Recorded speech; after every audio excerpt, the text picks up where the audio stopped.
gente, para complementar esse momento. Então, iniciando, eu quero desejar uma boa tarde a todos e todas, né? Eu me chamo Bianca Fernandes, eu sou aluna da pós-graduação em Psicologia Social pela UFPB. Eu também sou membro da comissão organizadora do segundo Encontro de Psicologia Escolar Educacional da Paraíba. Fazendo a minha autodescrição, né? Eu sou uma mulher branca, de cabelos curtos, de cabelos castanhos e também olhos castanhos. Eu uso um óculos de armação redonda e prateada. No momento eu estou usando uma blusa marrom, sem mangas, e também estou usando fones de ouvidos. Atrás de mim tem um guarda-roupa branco, e essa é a minha audiodescrição. Inicialmente, né, eu desejo boas-vindas a todos e todos que nos acompanharam, né, durante esses três dias de evento, e também a quem está aqui presente conosco para prestigiar essa conferência de encerramento. Eu passo agora a palavra para a nossa presidente, né, a presidente do segundo Encontro de Psicologia Escolar Educacional da Paraíba, a professora Mônica Corrêa.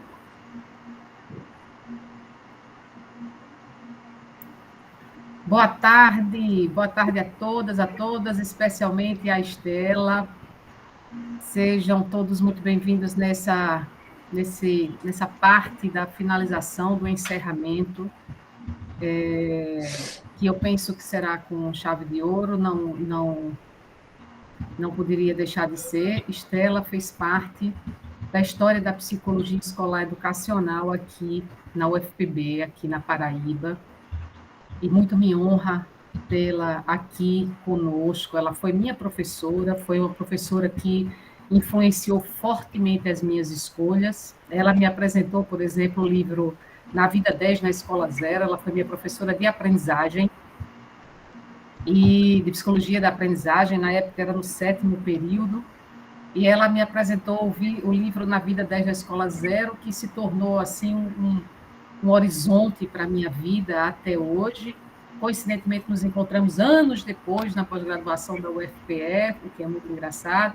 Estela hoje está na Universidade de São Carlos, mas ela vai falar mais detidamente. Mas é uma honra para a gente tê-la aqui conosco, Estela, e agradecemos fortemente por nos abrilhantar o evento com a sua participação, nos contando um pouco da sua história e da sua relação com essa psicologia que se tornou a casa de todos que estão aqui.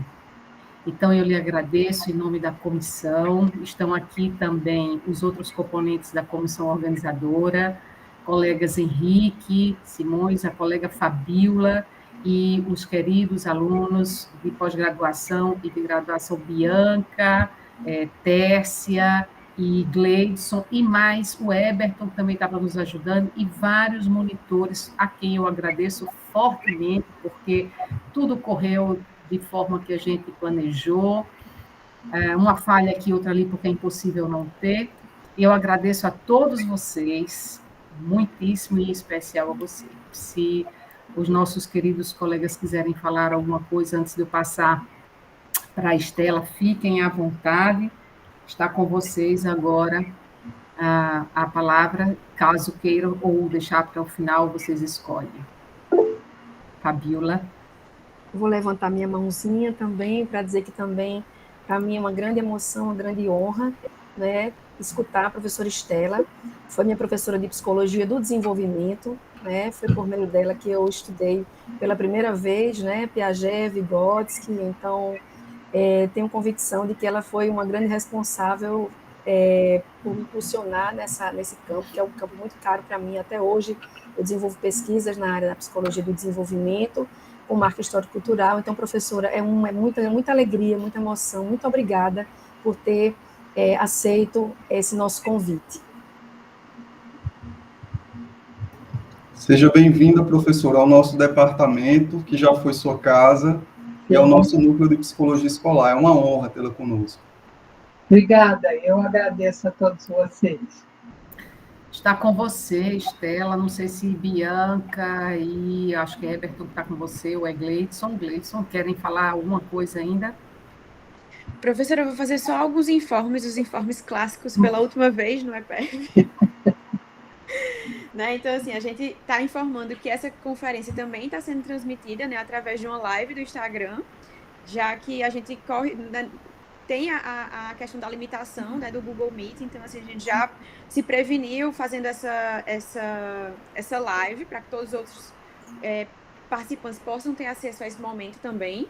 A gente informa que essa conferência está sendo gravada e posteriormente vai ser divulgada no canal do YouTube do evento.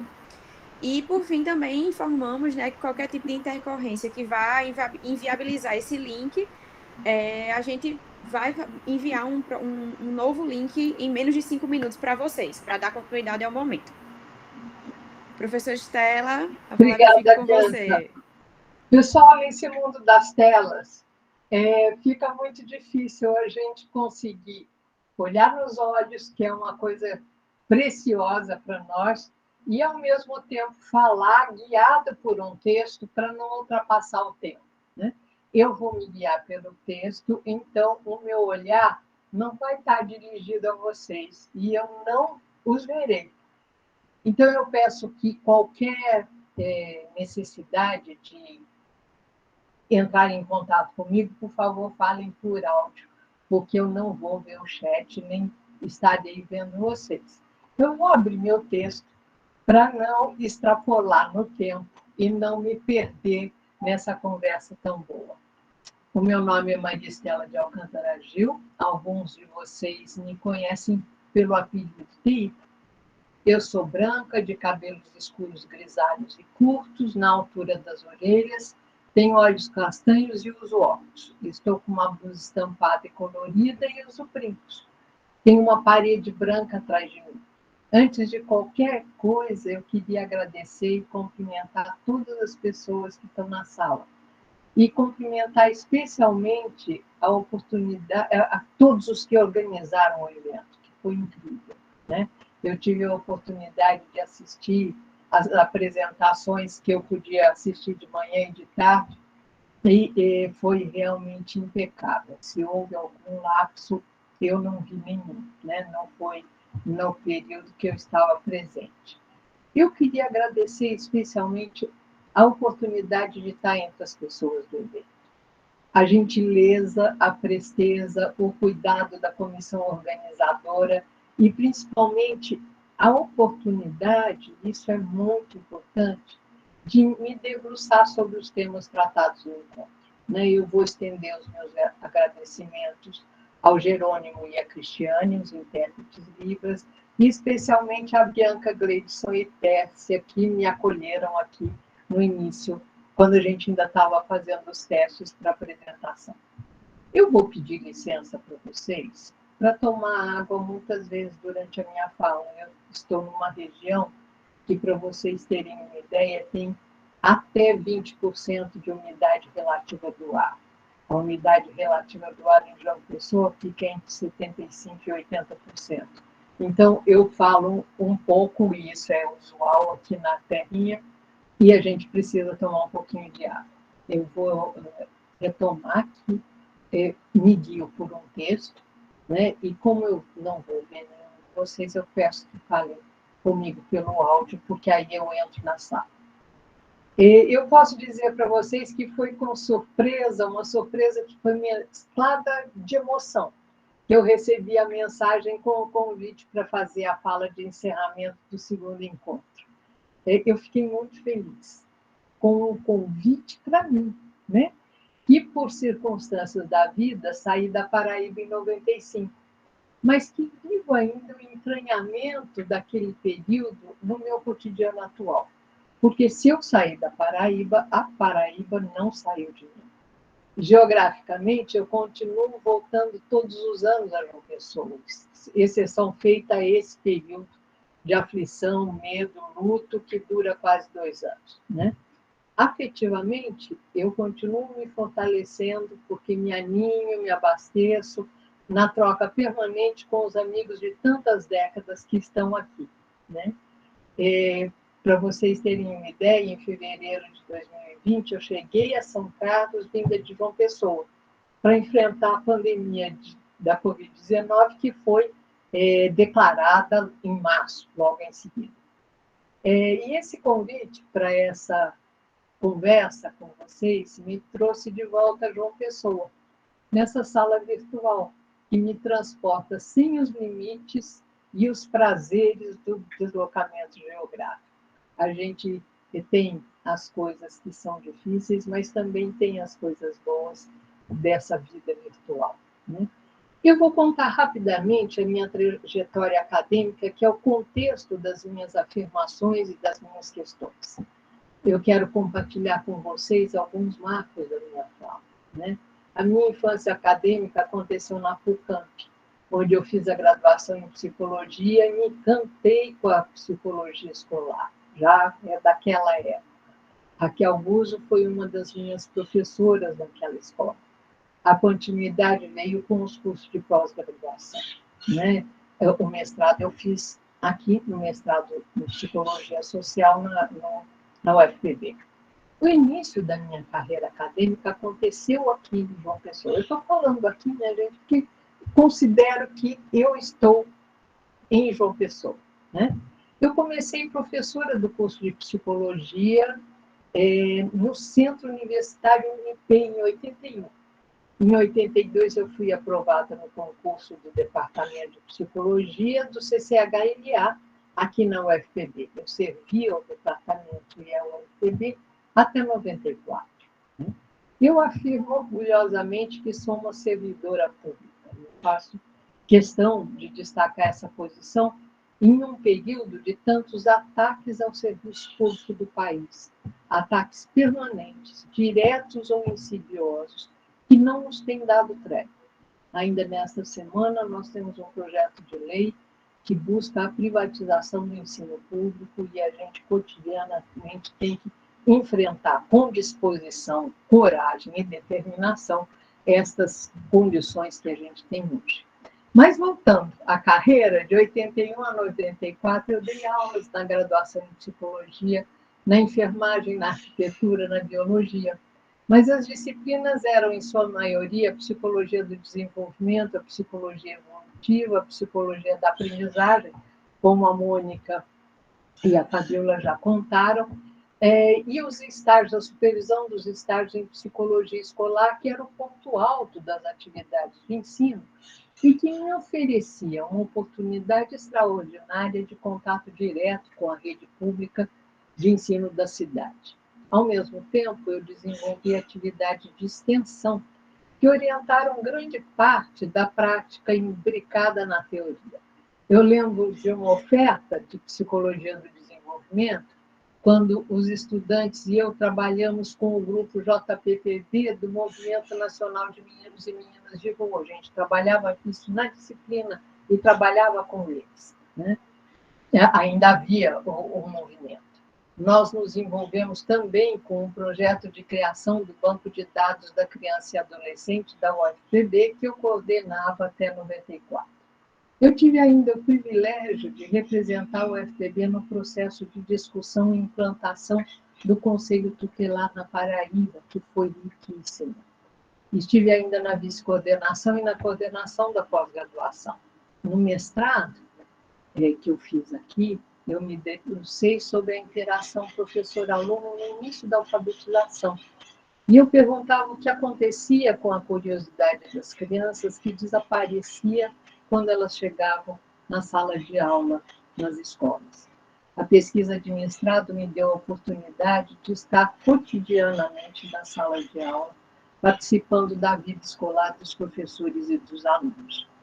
Mas eu preciso dizer que eu tinha colegas que eram mulheres engajadas na psicologia escolar e educacional, que me alimentaram com inúmeras questões, com autores diversos, com a problematização da escola e da nossa posição na escola, né?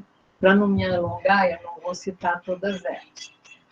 E uma condição importante para a minha inserção na psicologia escolar e educacional era o fato de a Paraíba ter uma legislação que, desde aquela época, estabelecia a presença do psicólogo escolar nas escolas públicas, o que era extraordinário no país, né? É por essa história que os afetos se entrelaçam com essa oportunidade de acompanhar os desdobramentos e a atualidade da psicologia escolar e educacional. Nesse evento, eu reencontro pessoas que me formaram, como a Raquel, que está aqui, representando os professores do meu curso na PUCamp. E reencontro Mônica, Fabiola, Liurba, que um dia, estudantes, me formaram como professora. Porque ninguém se torna professora a não ser na interação com seus alunos e estudantes.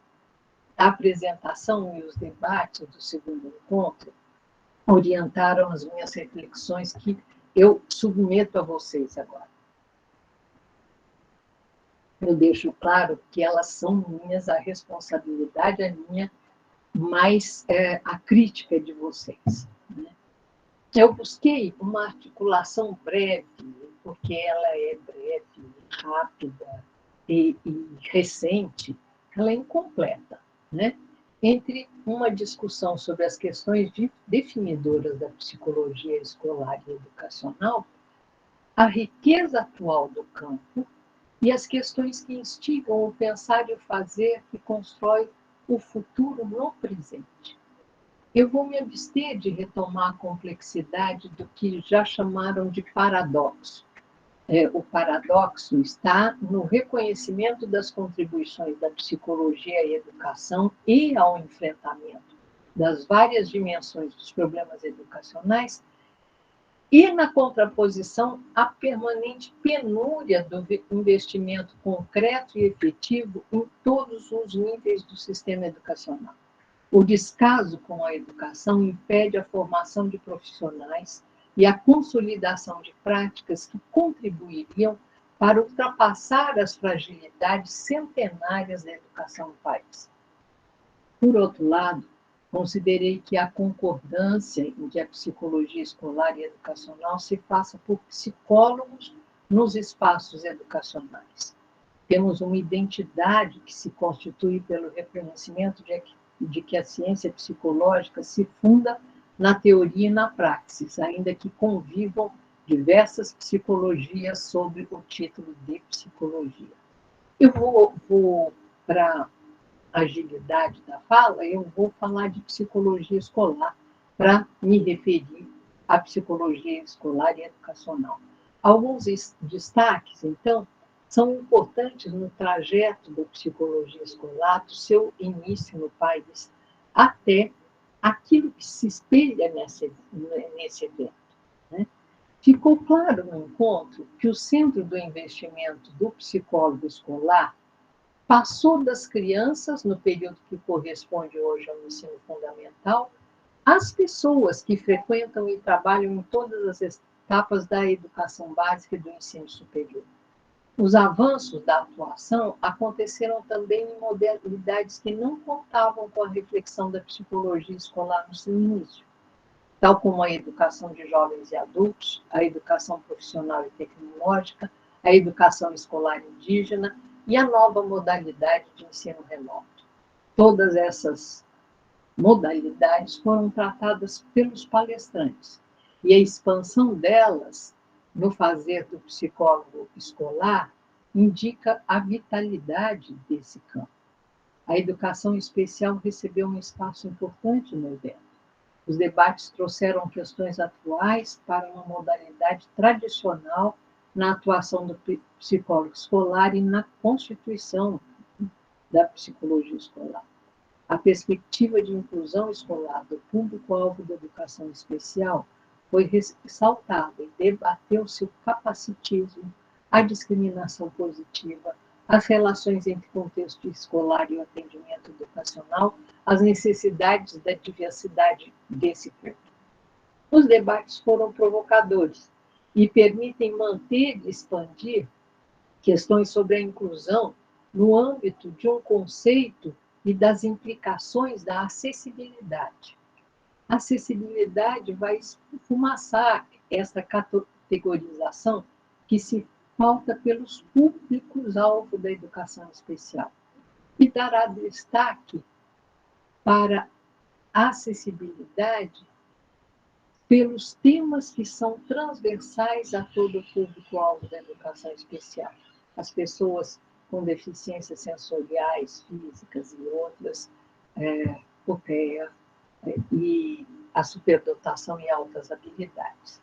Nesse ponto, infelizmente, eu não posso deixar de ressaltar que o decreto 10.502, de 30 de setembro do ano passado, modificou aspectos importantes de uma legislação que tão longamente a gente gestou e pela qual nós lutamos muito, que foi a adesão do Brasil à Convenção Internacional dos Direitos da Pessoa com Deficiência e a Lei Brasileira de Inclusão. Esse decreto muda muita coisa destas duas formalizações do Brasil em relação à educação especial. Bom, depois dessa digressão, voltando às modalidades de educação no país, tenho a expectativa de que a atuação do psicólogo escolar, da psicóloga escolar, encontre espaço na educação básica do campo, na educação escolar quilombola, na educação à distância. Educação à distância que não tem qualquer afinidade com o ensino remoto, que é tão precário e extenuante, né? E ainda que se insira nos espaços da aprendizagem ao longo da vida, que vai contemplar uma população envelhecida que aumenta rapidamente. A psicologia escolar refletirá sobre essas comunidades, culturas e práticas educacionais. Eu ressalto que eu falo em expectativa, porque essas modalidades de educação podem ser fortemente afetadas pela falta de investimento, pelo descaso, pelo cancelamento de populações ou programas ou políticas públicas, como parte das ações atuais do governo federal, que muitas vezes vai descendo em cascata e atinge as unidades de federação, que são os estados, e isso vai passando para os municípios, né? Ao me referir, voltando à nossa... Porque eu o tempo todo vou contrapor isso às políticas que a gente tem nesse momento, para as quais a gente precisa estar muito atento. A gente tem uma posição de defesa e de enfrentamento daquilo que a gente construiu por tanto tempo, né? Bom, mas ao me referir ao deslocamento da atenção nas crianças para a atenção às pessoas como fonte e alvo do trabalho na psicologia escolar, eu busco ressaltar que os espaços e os equipamentos escolares são muitos e diversos, como mostram todas essas modalidades que eu citei e que fazem parte da estrutura educacional do país. As pessoas interagindo em espaços educacionais são o ponto de convergência e, ao mesmo tempo, em que constituem o contexto de trabalho no qual o psicólogo é, ele também, mais uma pessoa. Então, recuperando a abrangência da psicologia escolar analisada no evento, ela alcança todas as pessoas do espaço educacional. E aí eu quero realçar uma discussão sempre presente e imprescindível. Ao tratarem das pessoas, os trabalhos não as consideraram imersas no vácuo.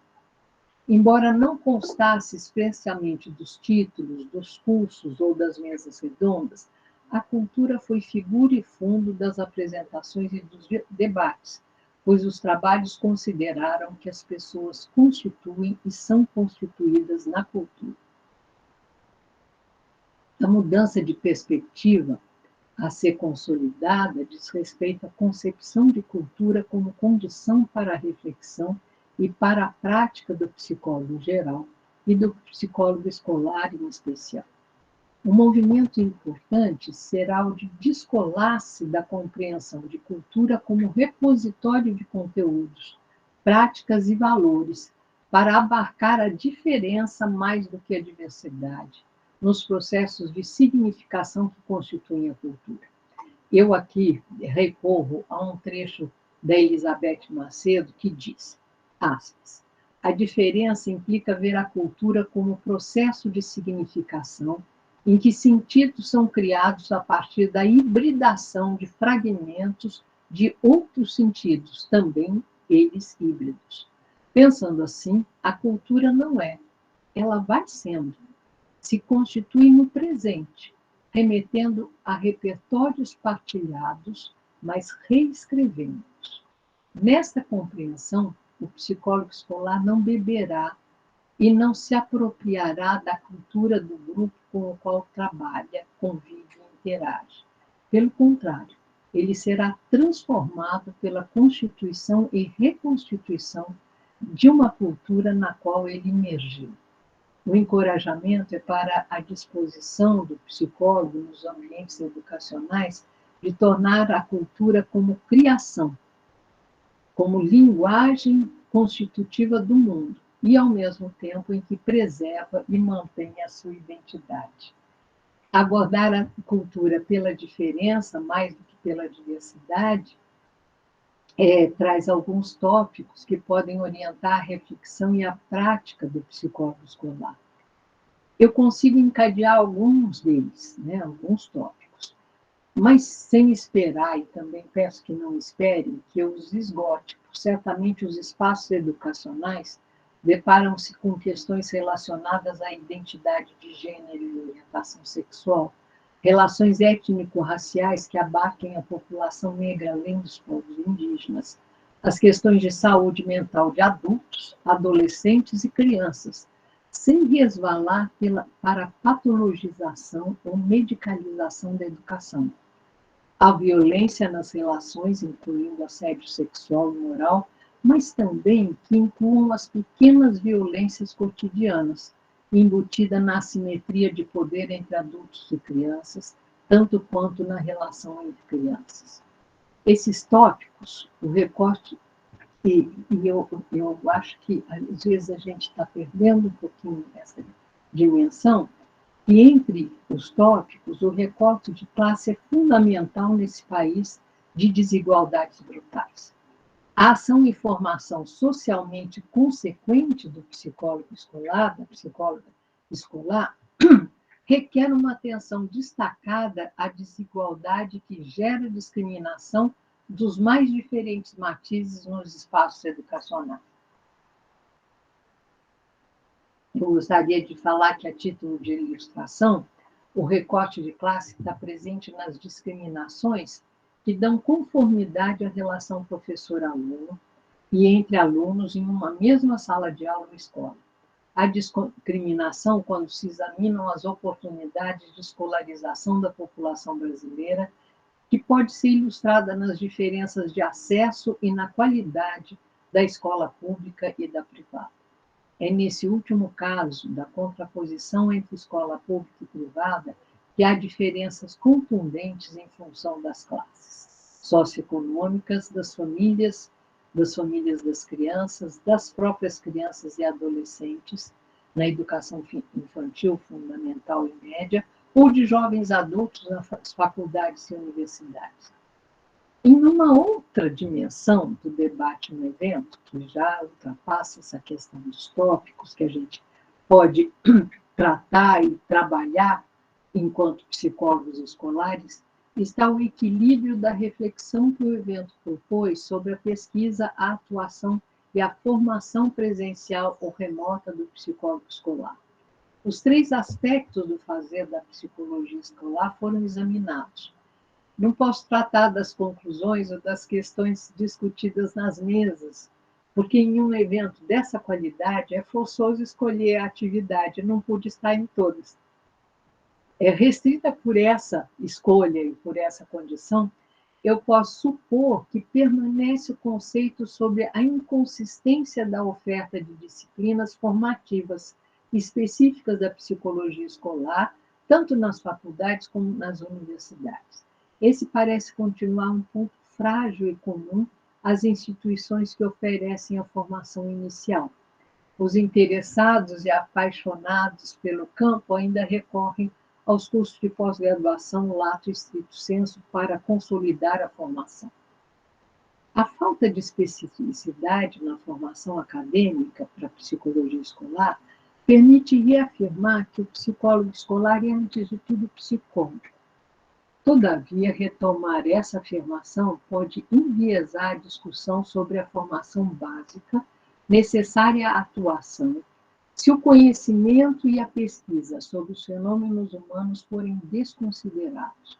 O conhecimento sistematizado sobre aspectos essenciais da constituição do humano é essencial para a atuação do psicólogo escolar. Esse evento deu relevo a esta questão ao trazer no título o desenvolvimento e aprendizagem como componentes de uma atuação contextualizada.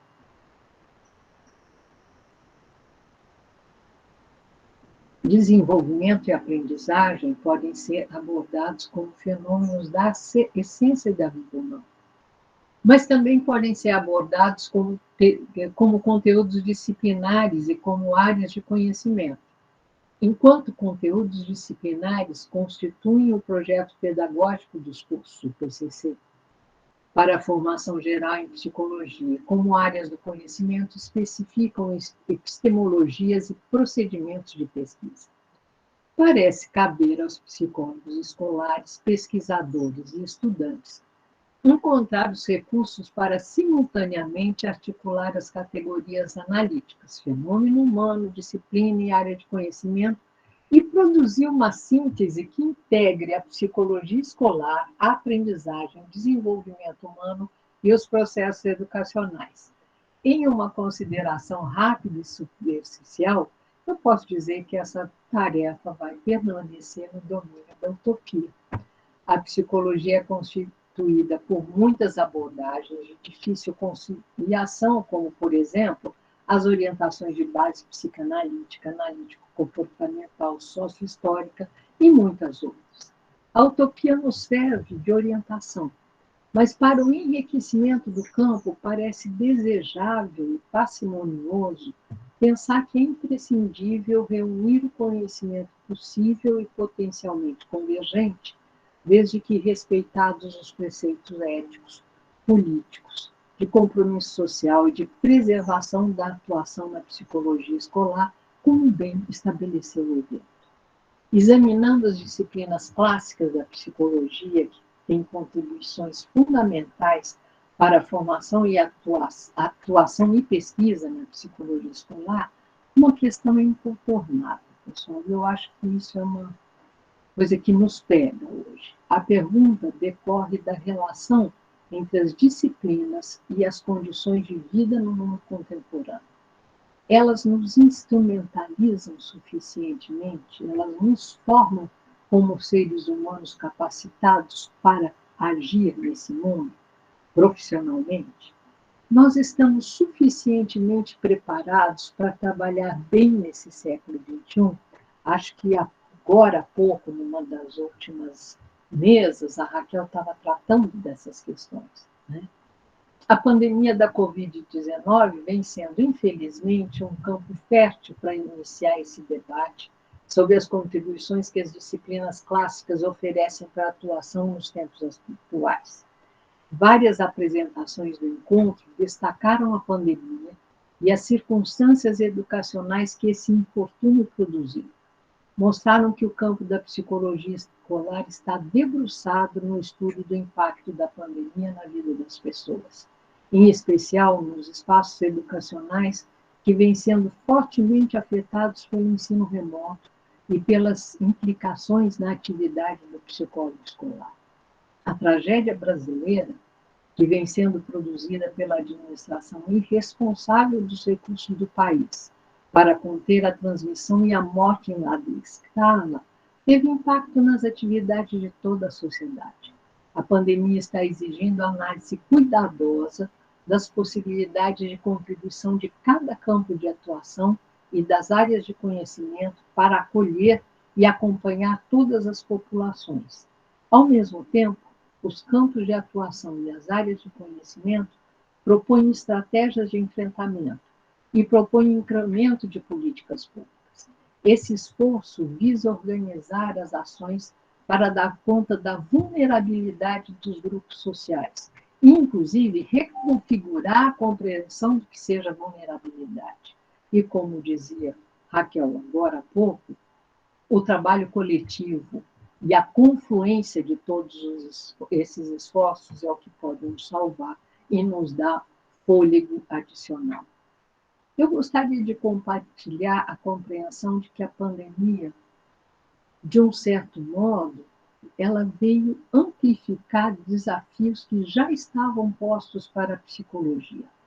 Os desafios podem ser identificados tanto na necessidade de especificidade da formação, na atuação e na pesquisa da psicologia escolar, como nas disciplinas de base da formação em psicologia.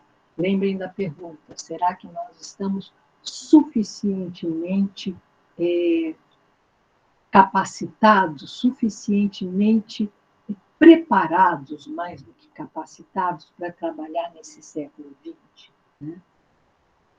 Uma parte substancial do desempenho com o qual o psicólogo escolar se depara contemporaneamente está nas tensões adicionais que permeiam os espaços educacionais e que resultam das mudanças tecnológicas vertiginosas de um mundo pós-tudo. Não é pouco.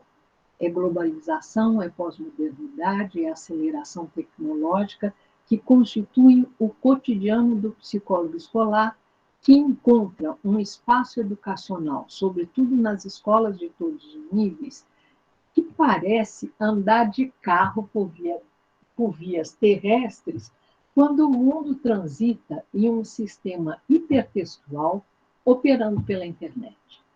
Essa metáfora eu peguei emprestada e é uma adaptação da crítica ácida do Celestin Fournier à escola do pós-guerra, que ele dizia que estava em uma carroça quando o mundo andava de carro. Nesse mundo, a diluição das fronteiras físicas acontece a par do acirramento das disputas. É possível constatar que as disputas acontecem entre povos e culturas em um mesmo país ou entre países. A história tem mostrado que essas disputas, se por um lado não são mais mortais do que as guerras do século XX, por outro, assumem dimensões diferentes dos conflitos humanos do passado. E esse passado é recente, é o passado do século XX. Né? Nos espaços escolares, as disputas se acentuam. E vão assumir uma violência inaudita entre estudantes e professores e gestores, fora ou em uma sala de aula ou uma escola. O estudo e a compreensão da violência, do assédio sexual e moral e das ações para evitá-los ou lidar com eles é ainda mais premente do que já foi. Encontrar as formas e os modos de educação para a paz e para a constituição de uma coletividade é um caminho aberto.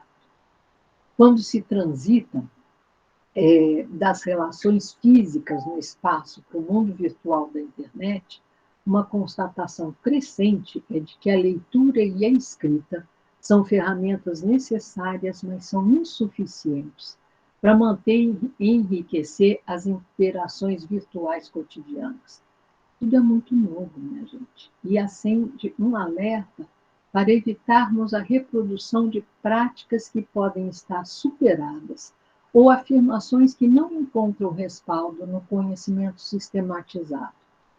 Uma ilustração das novas indagações e da perplexidade dos tempos atuais diz respeito ao que dizem as pesquisas sobre o uso de telas e o tempo de uso de telas pelas pessoas, dos bebês aos idosos. Será que nós temos pesquisas sobre a população brasileira? Será que nós sabemos o impacto disso no desenvolvimento, na aprendizagem, na vida, na constituição da identidade das pessoas? Mas o que a gente vai fazer? As perguntas se multiplicam. Por exemplo, o que as disciplinas clássicas têm a oferecer para o psicólogo escolar atuar em um mundo no qual a tensão acentuada é o novo normal? Os trabalhos apresentados no evento, e eu volto sempre ao evento, descortinaram vertentes da atuação efetiva do psicólogo escolar e as necessidades de formação no mundo contemporâneo. Destacaram principalmente o questionamento que impulsiona o avanço do campo. Os trabalhos e as discussões, como é esperado e desejável, não trouxeram respostas prontas, pois essas só podem ser constituídas no cuidado permanente para não exigir dos espaços educacionais e nós não exigirmos de nós mesmos as mesmas práticas que estavam vigentes no final do século XX. Para me despedir, com a certeza de que o humano prevalece de todas as mazelas e que a psicologia escolar e educacional está consolidada e em movimento, eu quero compartilhar com vocês 2 estrofes extraídas da poesia belíssima de João Cabral de Neto, O Cão Sem Plumas. O poeta diz: porque é muito mais espessa a vida que se desdobra em mais vida. Como a fruta é mais espessa que sua flor, como a árvore é mais espessa que a sua semente, como a flor é mais espessa que sua árvore, etc., etc. Espesso porque é mais espessa a vida que se luta a cada dia, o dia que se adquire cada dia, como uma ave que vai cada segundo conquistando o seu voo. Eu encerro a fala na expectativa de que a gente tenha mais tempo para conversar e que a gente tenha a oportunidade, todos nós, de trabalhar um pouquinho mais juntos nesse final de sexta-feira e nesse final de evento. De novo, eu agradeço a oportunidade inestimável de estar entre vocês e de estar em João Pessoa. Espero poder voltar no finalzinho do ano, aí presencialmente, e quem sabe encontrar vocês de novo. Muito obrigada.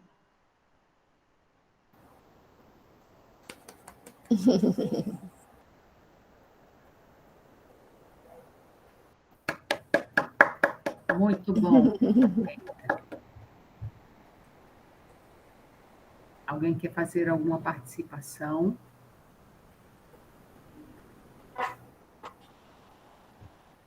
Tem um comentário de Raquel, aqui, Teita, no chat. Que delícia ouvir você. Teita, que delícia ouvir você com o microfone aberto. Não, que é isso? Que delícia ouvir você. Uma fala engajada, realista e crítica. Exatamente, foi a sensação que eu tive e lhe agradeço por nos brindar com essa instigação para a necessária reflexão, eu estava anotando aqui, política, né, sobre a pesquisa, a formação e, sobretudo, sobre a atuação em psicologia, especialmente quando a gente está falando de contextos educacionais.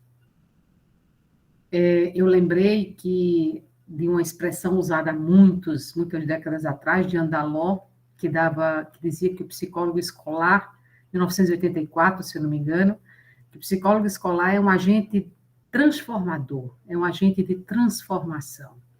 E se eu pudesse resumir a sua fala, eu acho que você traz para a gente o olhar para esse agente transformador, no sentido de uma pessoa que precisa estar refletindo a atuação constantemente e autoavaliação para poder se adequar a todas as exigências, agora mais do que nunca, dos contextos e de todas as dificuldades que a gente enfrenta nesse contexto educacional, porém, extremamente rico e esperançoso. É o caminho, né?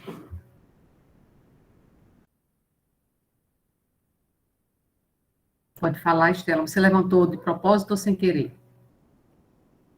Levantei de propósito. Você falou em Andaló, e eu queria muito compartilhar com vocês uma coisa que tem acontecido com uma certa frequência. Os meus cabelos brancos contam que eu sou uma mulher idosa, né? E eu tenho feito isso sistematicamente e insistido em dizer que eu sou uma mulher velha, porque eu acho que isso faz parte do desmanchamento dos preconceitos.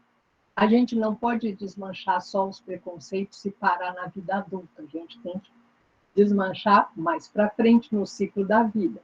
Mas não era disso que eu queria falar, não. Eu queria dizer que essa condição de mulher velha, ela me dá a oportunidade, por exemplo, de revisitar Andaló, de revisitar Roger Reger, que foram as Bíblias. Eu lembro que eu dava aula com esses 2 textos na mão. Um é de 67, lá na publicação original, e o outro é de 84, como a Mônica acaba de dizer. Mas reler esses textos dá para a gente a dimensão do quanto a psicologia escolar andou, mas, ao mesmo tempo, do quanto ela já trazia no bojo dela um compromisso com a educação especial e uma crítica forte ao modelo médico. Quer dizer, isso está posto desde as origens, mas vai tomando novas formas e novas condições. Eu acho isso extraordinário. Acho que revisitar nos ajuda a ver a vitalidade do campo, né?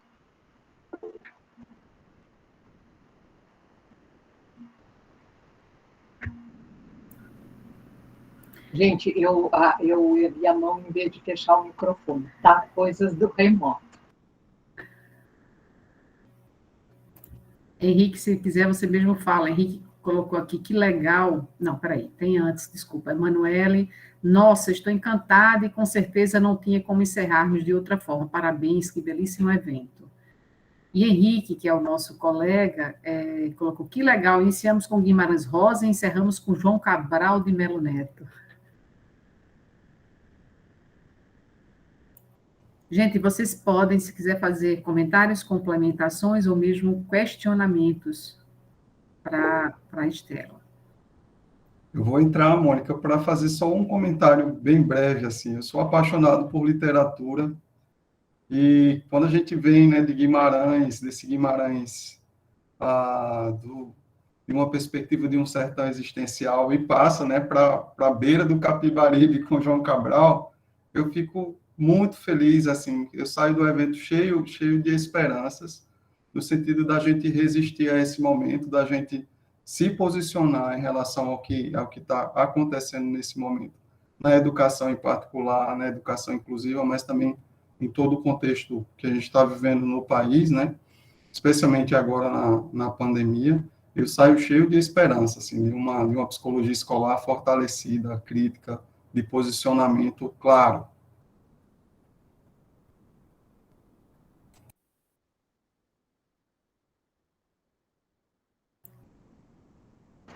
Eu acho, Henrique, que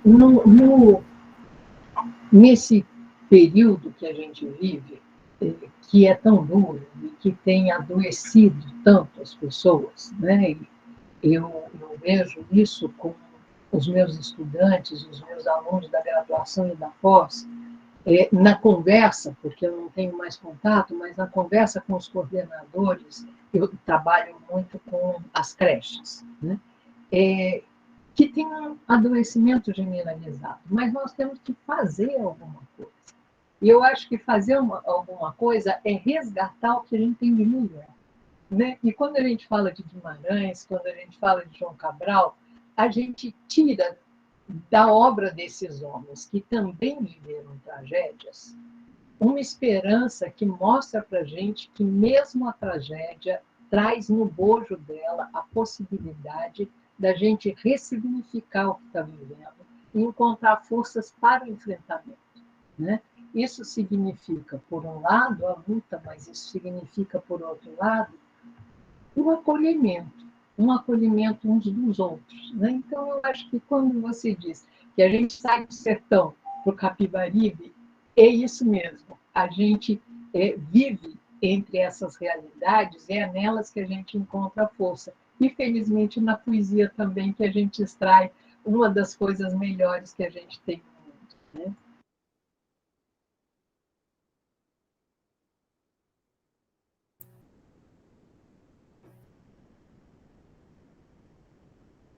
Nós fomos brindados, só enquanto outra pessoa.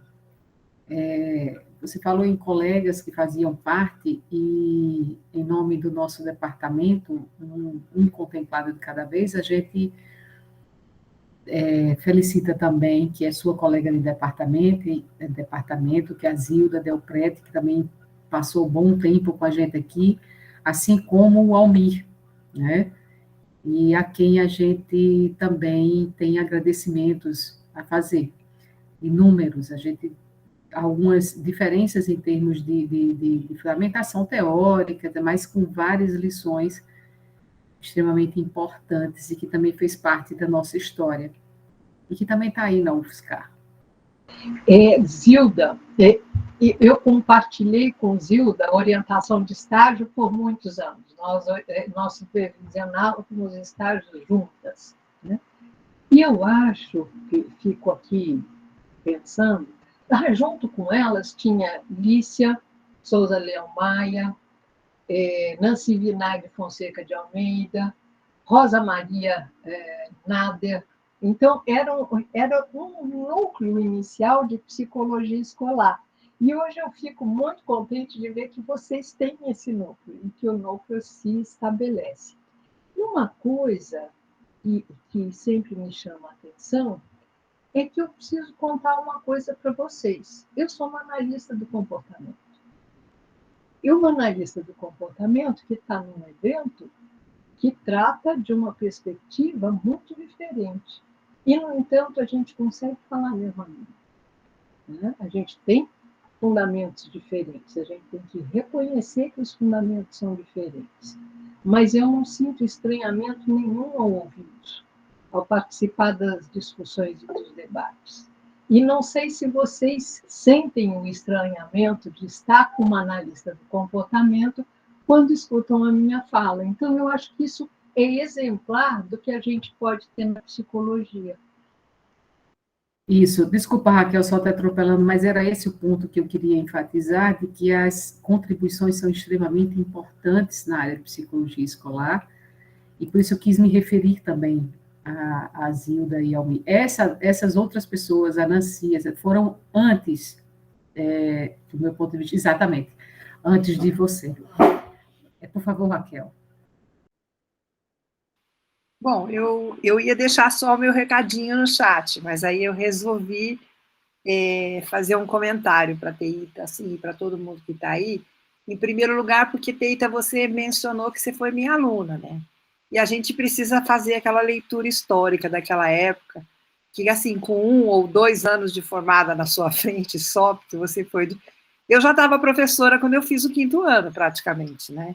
Porque a gente entrava assim, era isso, quer dizer, quem queria combater alguma, ou abrir algum campo, que era o meu sonho, abrir um campo de exercício profissional, que não tinha espaço, não tinha lugar naquela época, na ditadura, e a gente se enfiou pela universidade, na escola pública. Eu, a vida inteira, trabalhei na escola pública pela via da universidade. Mas, assim, não era isso que eu queria dizer. Eu queria dizer que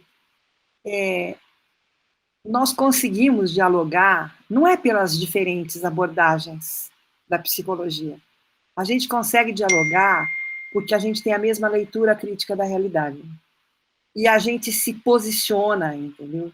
Eu acho que um dos problemas muito grandes, muito difíceis de serem combatidos hoje na psicologia, tanto na formação da graduação, é a dificuldade de uma consciência política, de um pensamento crítico, que os estudantes trazem com eles e que a universidade não faz nada para mudar. Então, assim, é uma coisa que sempre me implicou. Me implicou no sentido de, não de implicância, mas no sentido de me fazer envolver, né? De me fazer responsável por isso. Desde a discussão com os CAs da faculdade, desde a criação de grupos de estudo, desde trazer a outra leitura de outras pessoas para dentro do debate da disciplina, quer dizer, fazer, na história de um processo de tomada de consciência, o primeiro passo é o pensamento crítico. E a gente sabe que a escola, desde os primórdios, ela forma uma mente subalterna. Ela forma uma mente que você aceita as disciplinas do jeito que elas estão colocadas, aceita as emendas do jeito que elas estão colocadas. Eu vou terminar de traduzir um tomo agora, que eu vou querer ter o maior prazer de compartilhar com vocês, porque o Klaus Roskamp, que é o pensador crítico da perspectiva crítica da Alemanha, e que ele faz exatamente uma crítica a todo o que é a aprendizagem no mundo capitalista. A escola ela não está sendo feita para o interesse e para o desenvolvimento das crianças, ela vem pronta, com uma determinação dos adultos, de quem pensa que é o melhor para a criança. Tudo bem, você pode até mesclar, Mas a escola, quando ela é da criança para a criança, ela tem um outro atrativo, né? E eu acho que quando a gente aprende quando a gente chega num momento que precisa pensar diferente, aquilo já está tão formatado na cabeça que os estudantes universitários não conseguem fazer uma leitura da conjuntura. Você trouxe uma leitura da conjuntura. Nós perdemos a PEC 32 agora. Você imagina o que vai ser do serviço público? Como é que a gente pode continuar pensando a psicologia escolar, a formação, se a gente já está na base sofrendo a ameaça de um facão que corta cada vez mais, que corta cada vez mais. Então, assim, para mim é isso. E vou dizer, eu tenho os meus cadernos de aula guardados até hoje. Você tem uma ideia? O primeiro livro que eu dei aula era Psicologia Escolar, de Barlow e Bennett. Eu não sei se você acha que você deve ter assistido essas aulas desse livro. Um livro traduzido, que era americano, né? E que chegou aqui no Brasil depois de 6, 7 anos de atraso, porque eu estava dando aula na década de 70, o livro era no final da década de 50, 60. Pensa bem. E hoje a gente tem um referencial bibliográfico para a área que é próprio nosso, que nós que construímos. Então, assim, gostei de você falar que a psicologia, quando se analisa historicamente, você fez uma fala histórica, foi muito legal, começando na sua própria vida e juntando a psicologia nesse processo. Quando você fala isso, mostra, a gente tem que ver como que já mudou, né? Como que a gente já conseguiu avançar, só que a gente não avança sozinho. A gente avança na dialética com a conjuntura, ela vai piorando e a gente vai tendo que segurar o barco sem deixar afundar. E esse campo é um campo muito, muito caro para todos nós. Parabéns para você, parabéns para os organizadores, parabéns pelo congresso. Mônica, um beijão para você, que você é presidente do evento. Eu gostei também da sua postura, na sua fala, que a minha equipe já comentou aqui de como que você foi, como é que fala? Também crítica, situando os problemas da aprendizagem, a diferença entre distúrbio e dificuldade. Eu acho que nós temos muita coisa ainda para debater e avançar cada vez mais. Parabéns para todo mundo que está aí. Com certeza. Obrigada, Raquel. Mais um brinde você significou para o evento, na verdade.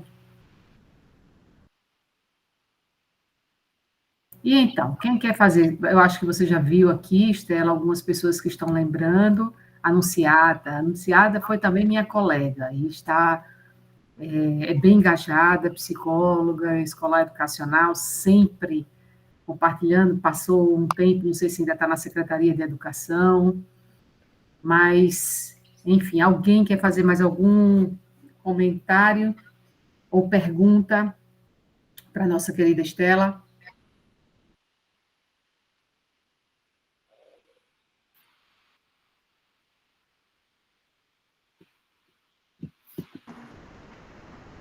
Eu queria, mais uma vez, agradecer a oportunidade e dizer que essa possibilidade de reflexão é uma reflexão que a gente não faz só, né? A gente faz com interlocutores. E esses interlocutores foram as apresentações do evento, foram os títulos das mesas redondas e dos cursos, e o importante, me parece, é que esses eventos nos constituem e ajudam a nossa formação crítica. E eles são imprescindíveis no momento em que a gente se encontra nessa turbilhão de acontecimentos. Agora, eu queria deixar uma coisa que eu mencionei na fala, mas às vezes passa no conjunto. E que, gente, a crise não é novidade na vida. A Raquel está falando de um período de grande crise. Eu começo a minha formação num dos piores momentos da ditadura no país. Então, a crise não é nova. O que é novo é como é que a gente lida com ela. É criar novos mecanismos de lidar com a crise e de olhar para o mundo contemporâneo. Eu não consigo ver que o remoto seja absolutamente ruim. Eu acho que o remoto tem problemas, sim, mas vai trazer para a nossa vida outras condições que são importantes. Quer dizer, cabe a nós, psicólogos escolares, entender o papel do remoto e ver de que forma nós vamos lidar com isso. Né? Ele veio para ficar, não vai sumir. Então, como é que a gente vai lidar com essas coisas? Como é que nós vamos lidar com o desenvolvimento das crianças que estão conversando com os avós só pela tela? Isso. Né? Que estão vivendo uma tensão de voltar para a escola. Não está fácil voltar para a escola, está complicado voltar para a escola. Né?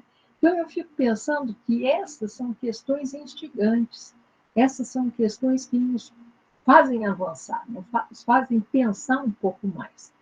E tem uma outra coisa que tem me interessado, aí eu estou compartilhando com vocês coisas que eu tenho pensado. Tem uma crítica que o The Lancet, o Lancet faz, é uma revista inglesa de medicina, mas que trata de muitos aspectos do desenvolvimento humano em pesquisas, em surveys enormes, em pesquisas com populações muito grandes. E num dos editoriais dele, ele vai fazer uma crítica muito intensa a de que maneira a pandemia foi apresentada pela ciência e foi tratada pela ciência. Eu vou dar um parâmetro que eles dão, não é meu. Eles dizem assim, que um artigo, para ser publicado num tempo normal, levava pelo menos 4 meses para ser apreciado pelos pares e pelo menos mais 6 para ser veiculado, se tivesse tudo em ordem. Que no período da pandemia, revistas sérias usaram 1 mês entre receber e publicar. Que isso não era possível.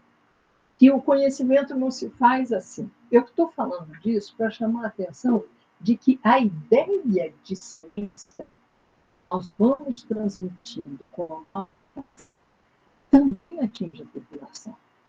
E que a ideia de ciência, de conhecimento científico, precisa ser posta nos seus parâmetros. É conhecimento em construção, não tem nada fechado. O que nós estamos dizendo hoje pode mudar daqui a 50 anos, mas vai mudar no bojo da cultura dos próximos 50 anos. A única coisa que a gente pode é sentar no conhecimento achando que ele é imóvel.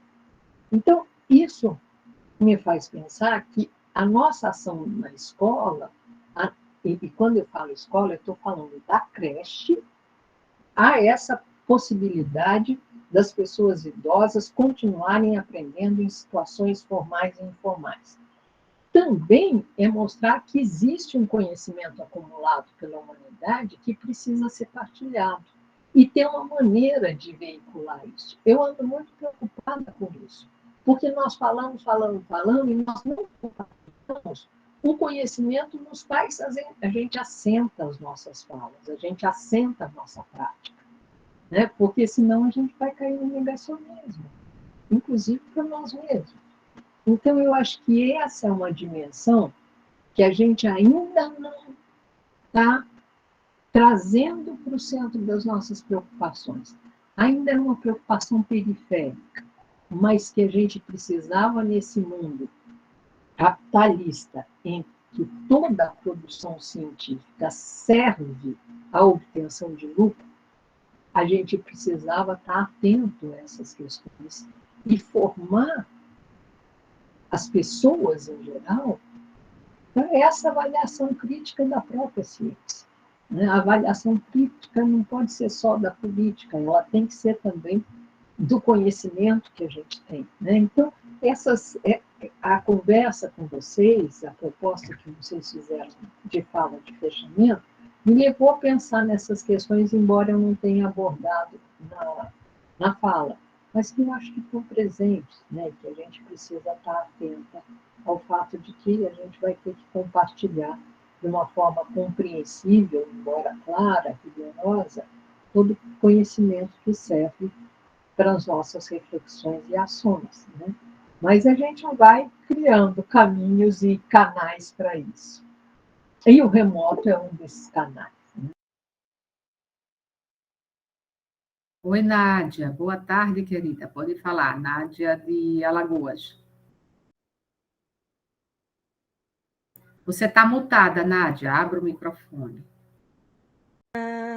Boa tarde, professora Maria Estela. É um prazer conhecê-la. Dizer da forma gostosa como eu ouvi suas palavras, sobretudo nessa visão histórica. Eu compartilho com a Raquel. Me encanta sempre quando um tema ele vem tratado nesta dimensão da transformação ao longo do tempo, que eu acho que foi o seu foco. Mas a vontade de falar agora foi especificamente com o que você trouxe agora, neste momento, neste último momento, sobre a reflexão de como a gente tem que ter análise crítica desse conhecimento, né? Quer dizer, dos momentos que deve assentar as práticas no conhecimento. É algo que eu partilhei, inclusive, numa mesa hoje pela manhã, eu acho, discutindo bases epistemológicas da inclusão. E a outra questão, análise crítica. Eu quero só endossar, e foi gostoso ouvir isso, porque eu faço isso de uma forma meio me comunicando com o que eu acho que deve ser, mas enquanto professora de metodologia, olha se a gente pode engajar politicamente alguém, Raquel, no momento em que se discute método de pesquisa, e eu tento fazer isto, que eu acho que é que a professora falou. Então, eu escutei os momentos em que eu trago para os meus estudantes, olha, todo conhecimento tem uma função social, porque me inquieta os estudantes que, quando estão aprendendo metodologia, vêm com esta visão de ciência experimental, essa visão de ciência com essa direção do conhecimento que tira desta realidade, que tira desta história, que tira dessa inserção política, por exemplo. E aí, como professora de metodologia, eu me sinto nesta obrigação desse início da inserção na pesquisa, de desconstruir este caminho único, né? Se pelo menos eu não quero destruir este caminho, não é verdade, porque ele tem também suas funções, não, mas eu quero destruir a condição de ser único, de ser a única forma. E eu trago exatamente essa reflexão. Olha, vocês têm que estar atento com o que leem, não é o fato de estar em nome da ciência que vocês têm que acreditar, têm que analisar as implicações do que eles estão colocando para o mundo e para as pessoas. E a gente precisa estar atento, quer dizer, isso é uma missão de cada pesquisador e é uma missão de vocês que estão se inserindo nesse campo da pesquisa. Bom, eu não vou me estender mais, mas eu só queria endossar essa sua preocupação que trouxe aí quase de última hora. Você falou, eu esqueci, eu não falei isso, e que eu acho extremamente relevante pensar na implicação social desse conhecimento que está em nome da ciência. E eu faço isso com os meus estudantes que estão começando a pensar em pesquisa e aprender pesquisa. No mais, muito obrigada pelas palavras, muito obrigada pela reflexão sobre psicologia escolar e muito obrigada, principalmente, para a dimensão que você trouxe daí, de que as coisas vão continuar se transformando, não é? Acho que essa visão, para mim, ela é muito importante, a gente ter essa ideia da possibilidade, apesar de tudo, da possibilidade. Obrigada. Estela, eu acho que a gente vai se encaminhando para os agradecimentos, a gente está se aproximando desculpa. Antes eu vou deixar Antônio, então, falar, já que a gente tem uns minutinhos, e aí depois eu retorno para fazermos o fechamento. Pode falar, Antônio. Boa tarde a todos. Sou estudante de psicologia, sou de Natal, do Rio Grande do Norte. Eu gostaria de saber se a dona Raquel e a dona Estela e o Henrique, eles têm e-mails, podem disponibilizar para ter contato. Eu achei muito interessante a fala deles. Sim, aí eles podem, então, colocar no chat, né? Pus o e-mail no chat, Antônio, dá uma olhada aí. Obrigado.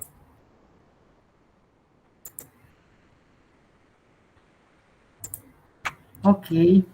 Então, eu queria, mais uma vez, agradecer a todas e a todos, especialmente a toda a equipe que fez acontecer o encontro. A gente insistiu em, apesar do formato remoto, das dificuldades e dos cortes que a gente teve que fazer por conta do formato. A Raquel participou do ano passado, de 2 anos atrás. A gente tem geralmente mais atividades, Estela, e lógico que com esse formato a gente fez alguns cortes, adaptou, né? Mas a gente quis se manter como a cada 2 anos nos encontrando, e apesar, eu sempre gosto de lembrar isso, do encontro ser local, a gente coloca o segundo encontro de Psicologia Escolar Educacional da Paraíba, mas a gente tem conseguido fazer essas interlocuções. Eu acho que isso é muito rico e importante para o nosso núcleo, e é muito rico e importante para os nossos estudantes, e é muito rico e importante para a psicologia escolar educacional. E a gente tem mantido essas interlocuções, participando daqueles, por exemplo, Alagoas faz o encontro deles, e nós vamos para lá também, e contamos com várias pessoas. Claro que o GT também tem essa facilitação, porque tem pessoas de vários lugares, mas tem colegas que, mesmo sem estar no GT e as outras instituições, que estão trabalhando com psicologia escolar educacional ou com fundamentos que são úteis, que esse é o principal ponto da gente, são os fundamentos que são pertinentes para uma prática menos equivocada, para uma prática mais rica, né? Então, a gente tem conseguido manter isso, e vocês são colaboradores fortíssimos. A gente agradece muitíssimo a presença, agradece muitíssimo, Estela, o aceite do convite, a reflexão extremamente pertinente, especialmente no contexto que a gente está vivendo, sobre o nosso posicionamento político necessário, nossas reflexões em torno de tudo isso que está acontecendo. Em nome da equipe do segundo encontro de Psicologia Escolar Educacional, do Departamento de Psicologia e da Universidade Federal da Paraíba, a gente lhe agradece a todos os colaboradores e colaboradoras e a todas as participantes e participantes. Nosso muito obrigada.